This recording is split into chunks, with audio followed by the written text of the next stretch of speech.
રામ રામ, જય માતાજી. કેમ છો તમે બધા? તો જોઈ લ્યો અહીંયા હીર ઊભી, વાહ હાવો જીવો ને આપણે હીરના હે ને કાલે નખું કાપ્યા હે તને ના હીર હાવજ ને કાજલ. તો આપણે હીરને હે ને નાલ ફિટ કરાવી. જોઈ લ્યો તમને બતાવું. પગ થોડુંક હું આજુ પહેલી વાર જ નાલ ફિટ કરાવી એટલે થોડુંક નવું નવું લાગે હીરને. પહેલી જ વાર હે આ નાલ ફિટ કરાવી અને એના ચારેય ડાબલા ઓલા કર્યા.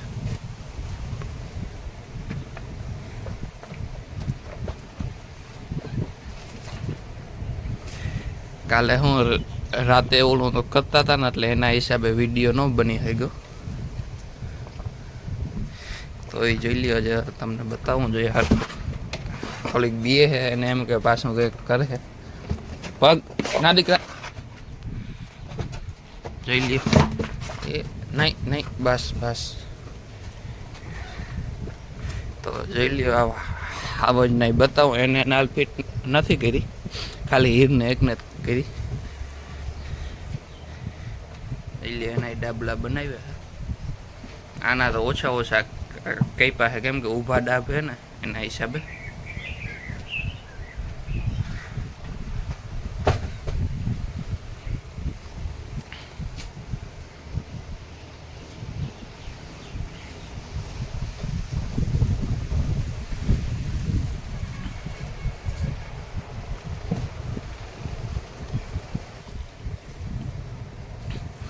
તો હાલો હવે તમને કાજલને ડાબ બતાવું કે એના ચારે ચાર કાપ્યા છે. એ થોડીક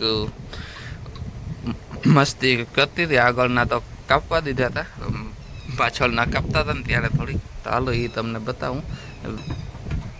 એના ચારે ચાર કપાઈ ગયા છે. તો જોવો, તમે જોવો છો કે કાજલના નખું કપાઈ ગયા છે. આગલા બે ને પાછલા બે કપાઈ ગયા છે. પાછલા બે કાપવામાં હું થોડીક ઓલી કરતી હતી, પીનને નથી મારવા દેતી એટલે થોડુંક એને બળજબરી કરીને પીનું માર્યું હતું અને પછી આરામથી નખું કાપ્યા હતા. એના હું ઓલે ફેરે પાછળના નખું હોય ને નતા કપાણા એટલે બહુ વધી ગયા હતા. એના હિસાબે પીનું મારીને પછી કાપ્યા હતા. આજુ ફેરે તો કાપવા દીધા હતા હરખાથી. અરે આપણે અહીંયા ગાયું ઊભી બધી